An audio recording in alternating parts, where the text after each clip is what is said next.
you doing, everybody? Kurt Henry at the Mortgage Center, and we are mortgage brokers. This is just a weekly behind-the-scenes look at what is going on in the mortgage market today. So I just thought I'd kind of stay with the theme of my last video, which is just kind of going back to the basics.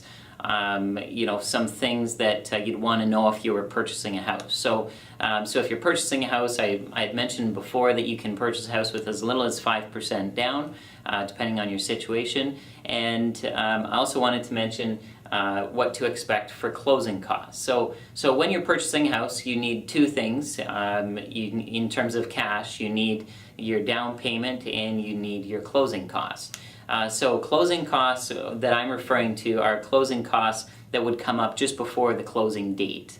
So if you purchase a house on October 1st and your closing date is November 30th, that's the day you take possession, then a few days before November 30th you would need to pay your closing costs to your lawyer.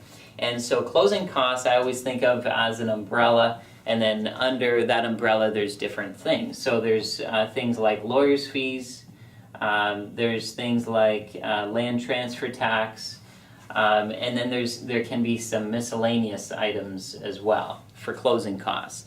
So lawyers, of course, will help you register the mortgage on the house that you're buying. They'll help you put the house into your name, the title of the house into your name. They do a whole bunch of things, but they also control all the cash in the transaction. So that's lawyers. They are a part of the closing costs. Land transfer tax is a tax that a buyer has to pay when they're purchasing a house. And if you're a first-time home buyer, there's a rebate that you're entitled to. So it could be that you don't actually have to pay any land transfer tax, just depending on how much land transfer tax is for the particular house that you're buying. And then there can be some miscellaneous items for closing costs. So an example of a miscellaneous item would be, let's just say the house that you're buying, you're taking possession on, say, November 30th. And let's just say that the current owners have paid property taxes for November and December.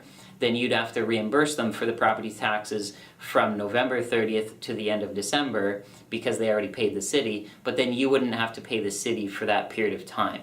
So that's just an example of a miscellaneous item that could come up for closing costs. So generally speaking, as a first-time home buyer, a good number to budget that lenders generally want to see is 1.5% of the purchase price for closing costs. So if the purchase price is $300,000, that would be about $4,500 to have set aside for closing costs. It's not a science, this number, but it is a general rule of thumb. If you're buying a new build, however, it could be a bit higher than that.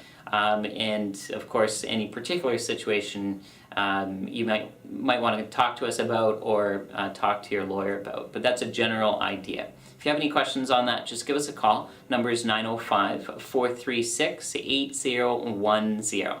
Thanks and have a great day.